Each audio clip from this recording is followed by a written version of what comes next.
Jo Mackenzie here, your watercolor coach. Today I was asked to talk about exquisite self-care, and I have made a video in the past about it, but this one is going to be a little bit longer. So exquisite self-care is a concept that my friends and I came up with when we hit around the age of 40 years old. We had jobs, we had families, we had dogs, we had homes. I mean, we had a lot going on, and all of it was really, really great. But what wasn't great was that oftentimes we felt overwhelmed or, and sometimes resentful of our families. Just in the sense that we were always taking care of people and got the sense that people weren't necessarily taking care of us as well. Well, why was this? Well, one of the reasons that this occurred is because we never thought to ourselves that we needed to show people how to take care of us. Well, why didn't we? Because we weren't doing it. That's why. And here's a concrete and visual example of that. It started for all of us with a cup of tea. You know, we'd say, well, do you stop to have a cup of tea every day? And we said, yeah, well, you know, I have a cup of tea. You know, I stopped for a minute after work, you know, before starting the laundry, I had a cup of tea. Well, yeah, the cup of tea ended up being a cup of tea that was drunk in haste. And it was maybe lukewarm because you were in a rush, maybe out of a chipped cup, chipped and stained like this, and, you know, swallowed quickly so you could get on to the next task. So in other words, we had a cup of tea. We thought we were taking care of ourselves, but it was not exquisite. It wasn't even pretty good. It was just adequate at best. So we thought to ourselves, all right, first of all, do I want a cup of tea? The answer to that was yes. Okay, I want a cup of tea. What kind of tea do I want? Well, one of my friends found out that she likes Darjeeling tea. That's the tea she wants. The tea I want is green tea, decaffeinated. So all of a sudden things became more specific. As things became more specific, the way that we were going to have our cup of tea became more specific. How about out of a lovely little cup and saucer like this? You can hear the difference in the experience. You can feel the difference in the smoothness. And this almost makes you have to stop and pay attention. And it becomes an exquisite experience. Well, once you do that, you start to see that you can add on to that. So adding on to that might mean, if you're going to have a cookie, why not have it on a beautiful plate? Doesn't mean you have to buy a set of plates. You can buy one beautiful plate at an antique shop for maybe 25 cents. And this became my cookie plate. So I have my tea and my cookie. All right. Now, the other thing to add to the exquisite experience was I could rip off a paper towel and that becomes my napkin, or I can take a linen towel and this can be washed and dried. So it's all of this is economic. Doesn't cost a lot of money to do this. And this is a different experience. It feels like a different experience. This is temporary. This is rushed. This is really made for cleaning up. This is saying that you matter. This moment matters. And I'm going to treat you really, really well. And if you don't treat yourself really, really well, then how can we expect our families to know that we want to be treated really, really well?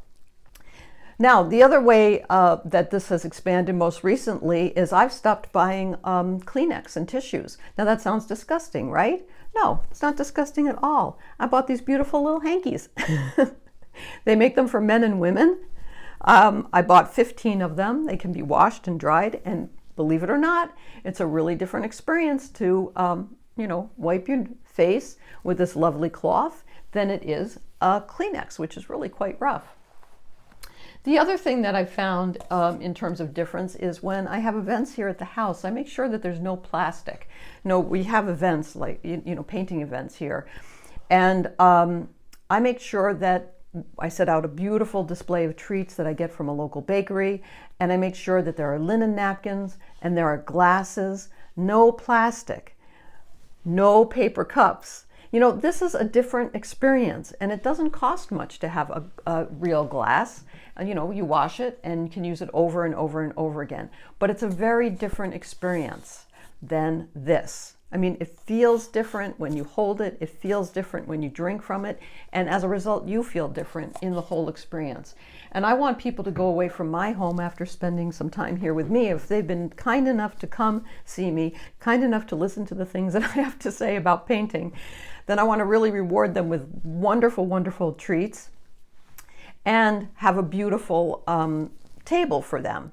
And I want them to remember it as being a special day, that it wasn't a regular, ordinary day. It wasn't rushed, and it wasn't temporary or unimportant. I want it to stand out.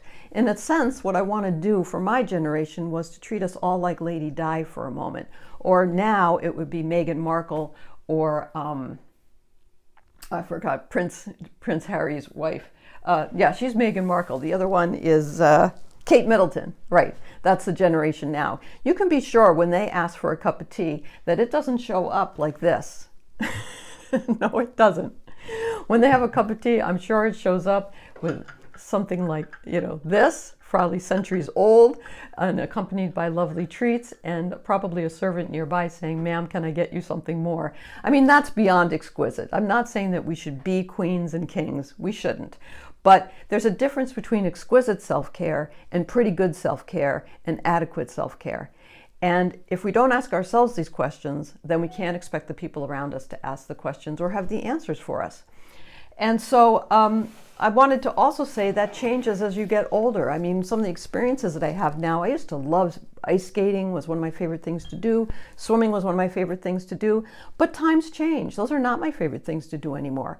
So sometimes you have to look back at your list of what you considered wonderful experiences or things that were exquisite self-care or just joyful to you, and re-examine them and say, oh, I don't like to do that anymore for whatever reason. But plug something else in, so there are joyful things to look forward to, that there are things in your life that they can be really, really tiny, but they make a difference. And when we do, as I say, when we do that for ourselves, then not only are we more able to do it for others, more willing to do it for others, but what I saw my my family doing the same thing. They sort of followed my example, and there's nothing wrong with that. I just think that it made our lives less rushed, less temporary, and made us focus more on the grateful fors and on the time that we have together. So I was asked to make this video because I didn't talk about the concept for a very long period of time in my first video. This video, oh my gosh, it's going to be almost 8 minutes long. That's really, really long for me. But I'm very interested to know what you do in terms of exquisite self-care. And if you aren't doing anything for exquisite self-care, see if you can pick one thing, just one thing a day. And that's how my friends and I did it. We picked one thing. It all started, as I said, with a cup of tea. And over time, we were able to share with each other different things that we were doing that really helped our spirits and our souls. And now, many years later, we sort of laugh about how we didn't even know how to prepare a cup of tea for ourselves. That's how unaware we were of our own needs and wants. So remember to keep the whites of your paper white and your paints wet, mask for value, mix for color. Ask a buddy to join this channel because growing this channel is one of, actually just doing these is a little bit of exquisite self-care, I have to say. It's really fun. I look back at these and I think, oh, I know that gal. I remember who she is. I like her a little bit. It's a strange thing. And I will see you next time. Okay, bye-bye.